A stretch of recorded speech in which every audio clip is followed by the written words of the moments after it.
What's up, guys? It's Mere Girl Cat Corelli, and this is episode 320 of my Cat Vibes series.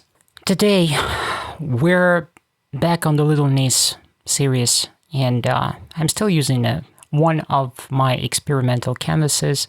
Once again, it's glued together canvas panel. Once again, there is that same effect. There is a stitch line down below, and then there are actually two pieces of canvas that are glued together, one layered on top of the other.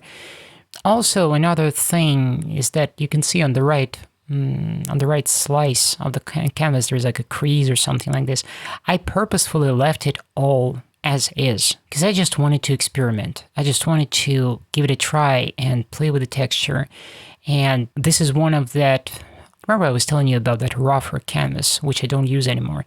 So this was probably the last panel that I had with this really rough canvas, which sucks out all the oil out of the paint, quite frankly.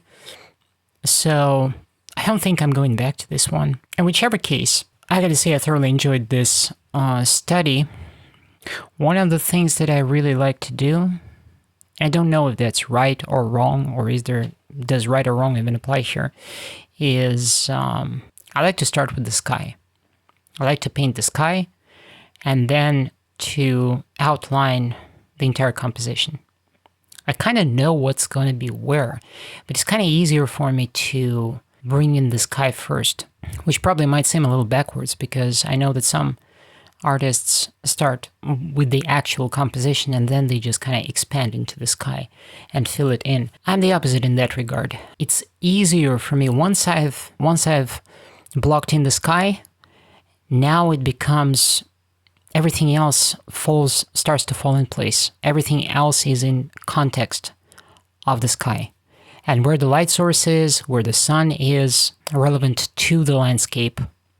So that way it's kind of easier for me to naturally follow the flow of light. And the sun is nowhere here directly, but it's kind of there to the left.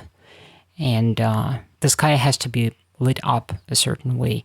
And then that means that everything in the painting has to follow. I'm going to say, though, that I struggled a little bit with this painting, mostly because of the canvas. Because, once again, I'm not going to use it again, because it's too difficult to fight against it, and I find it very frustrating when you have to fight against the material that you're painting on. That's just not cool at all. For that reason, by the way, first, a few months ago, I tried painting on cradled wood panels without any canvas, and I've coated them with Zinsser primer for gesso. And I have like 2 or 3 paintings on those panels, and then I still have 2 of those panels standing there, and I don't think I want to paint on them just because, as it turned out, I really love the weave of the canvas. I need something like that. I like how it grips on the paint, on my brush, and what it feels like to scrape the paint off against the canvas, against the surface of the canvas. It's a different friction. I think that there was not enough friction in those older panels, which I had cradled panels covered in Zinsser primer. I think there was not enough friction. Maybe I should have added some marble dust for extra tooth or something like that. But still, I don't think that I really liked the feeling. It was too smooth. I like it. Actually, I'm stretching my own canvases. I'm priming my own canvases. I am also building my own stretcher bars myself, custom size every time. But everything that I've learned from a Russian painter. I found him on YouTube. Actually, a friend of mine, a painter and a music artist, recommended his channel when I was just getting started with oils. And he recommended sanding down slightly between the layers of gesso, sanding down the surface of the canvas so that you get an extra smooth kind of surface. And then there was another Russian painter, Alexander Filipov, as far as I remember. He's such a cool dude. I love his YouTube channel. Actually, I should set it up in my recommendations, my favorite YouTubers. He's wonderful. He also puts an extra, after the gesso is dried and the canvas is basically ready to go, he likes to put another coat of gelatin on top of the already dry canvas and then paint on top of this. I tried that. I don't think that I necessarily like it, because I think I like two things. One, I like the weave of the canvas, and two, I like the friction.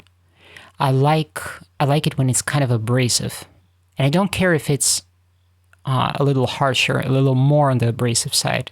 I like it because I like to use broad bristle brushes in the beginning for the underpainting, and then I just layer the paint on top. So I really find it useful when it's relatively easy to scrape off the paint onto the canvas. But then again, you see my paintings, you see what kind of subject matter I'm dealing with for the most part, and the kind of approach that I have to painting. I believe there is no right or wrong here, it's just a matter of personal preference. For my intensive purposes, I like it this way. In whichever case, well, here we go. Here is an almost finished painting. We're almost done here. Study number 21.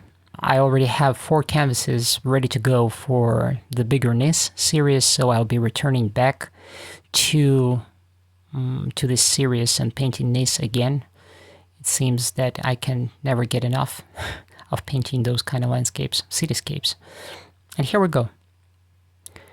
The glowing oranges, the cooler blue shades, and here's your finished painting, which eventually will be available in my Etsy store. By the way, I want to invite you to check out my Etsy store.